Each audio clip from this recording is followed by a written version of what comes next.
አንድ ሰው የመፍጠር ነፃነት አለው ብለን ስንል የራሱን አይምሮ በመጠቀም የራሱን ችሎታ በመጠቀም የሆነን ነገር ትርጉም ባለው መልኩ ለሌሎች ለማስተላለፍ የሚችልበትን ወይንም ደግሞ መልእክት ሊሆን ይችላል መፍትሄ ሊሆን ይችላል ብቻ ማህበረሰቡን ባማከለ መልኩ የራሱን ዕውቀት የራሱን ችሎታ ተጠቅሞ የሚያወጣው ወይንም ደግሞ ፕሮዲዩስ የሚያደርገው ነገር ነው። የመፍጠር ነፃነት እስከምን ድረስ ነው? ጥሩ ጥያቄ ነው። የመፍጠር ነፃነትን ከምናወራ ነፃነት እስከምን ድረስ ነው እንላለን። ምክንያቱም ነፃነትን የመፍጠርንም ሆነ የሌሎችን ነፃነቶች አብሶሊት ወይንም ደግሞ ያለ ገደብ ይሆኑ አይደሉም።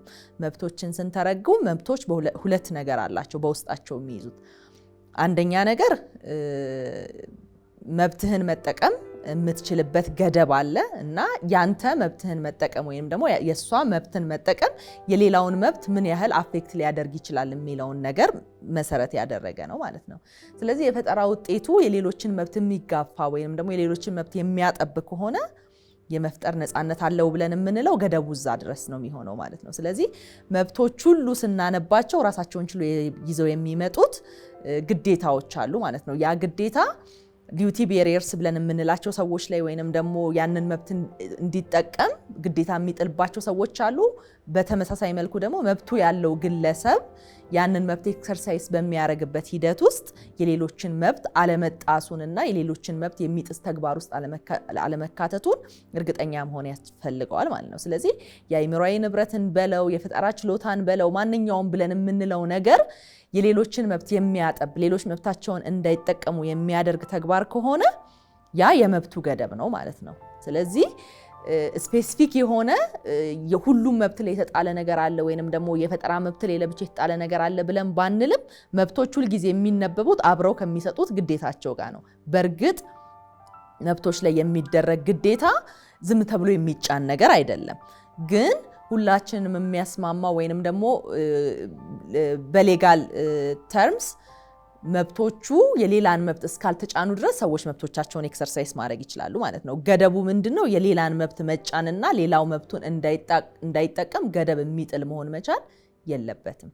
የአእምሯዊ መብት ብለን ስንል አንድ ሰው ከአእምሮ አፍልቆ አመንጭቶ የሚያመጣው ሐሳብና ያ ሐሳብ ከዚህ በፊት ያልነበረን ነገር የሚያመጣ ወይንም ደግሞ የነበረን ነገር የሚያሻሽል ሆኖ ሲገኝ የአእምሯዊ የመፍጠር መብት ብለን እንለዋለን ወይም ፈጠራ ብለን እንለዋለን። ያ ነገር በፊት ያልነበረ ሊሆን ይችላል፣ አዲስ ነገር ሊሆን ይችላል፣ ወይንም ደግሞ የነበረውን ነገር አሻሽሎ በተሻለ መልኩ መስራትን ሊሆን ይችላል ማለት ነው የሚያካትተው። የፈጠራ መብቶችና አእምሯዊ መብቶችን በሚመለከት የምናወራ ወይንም ሮያልቲን ስናወራ ያንን የፈጠራ ውጤት ባለቤት ከዛ ፈጠራ ውጤት የሚገኘውን ጥቅም የማግኘት መብት ነው የሚሰጠው ማለት ነው። ስለዚህ ከዛ ነገር የሚገኘውን ማንኛውንም ፍሩት ዩዝ የማድረግ እና የመጀመሪያው ተጠቃሚ የመሆን መብት ነው የሚሰጠው ማለት ነው። ስለዚህ እነዛ መብቶች ተጥሰው ሲገኙ ያ ሰውዬ የመጠቀም ዩዝ የማድረግ እና ለሚፈልገው ከዛ የሚገኙትን ውጤቶች ሁሉ ለራሱ የማድረግ የሚለውን መብት ያሳጠዋል ማለት ነው። ስለዚህ የራሱ የሆነን ነገር እንዳይጠቀም ኦነርሺፕ በራሱ በህግ ቋንቋ ዩዘስ ፍሩክተስ የሚባሉ መብቶች አሉ።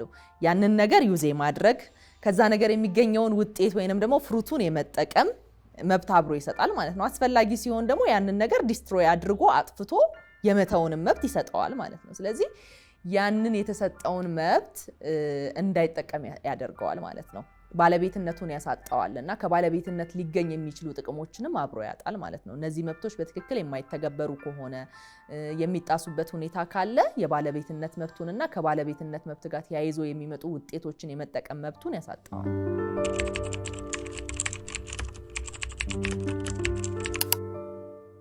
መብት ተጥሶ በሚገኝበት ሁኔታ መዳኘት የሚያስችልና ፍትህ ማስገኘት የሚችል የህግ ማዕቀፍ ሀገራችን ላይ አለን ብለው ያስባሉ ለሚለው አዎ።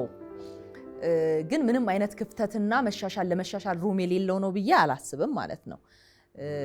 እንደ አተገባበርና አፈጻጸምን እያዩ የሚመጡ ክፍተቶች ወይንም ደግሞ ጉለቶች ሊኖሩ ይችላሉ በሀገራችን ላይ ያሉ ማንኛውም ህጎች ላይ እንዳሉት ማለት ነው።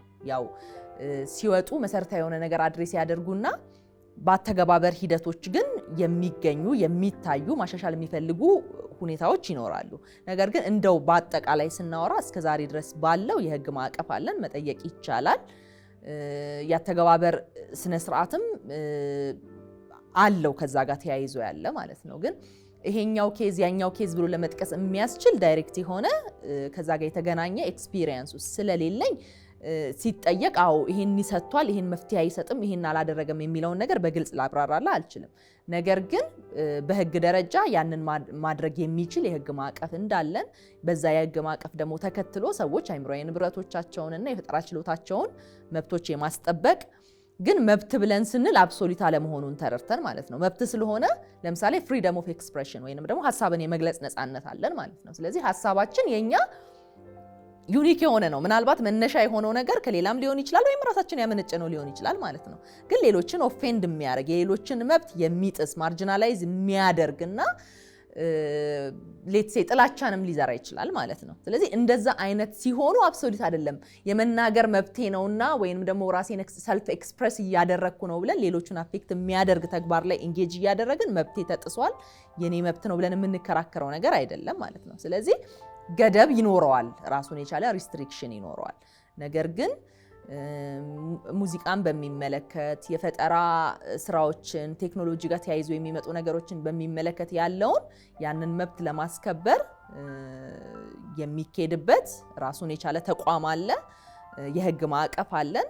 ተጥሶ ሲገኝ ደግሞ መጠየቅ የሚችልበት የፍትህ ስርዓት አለ።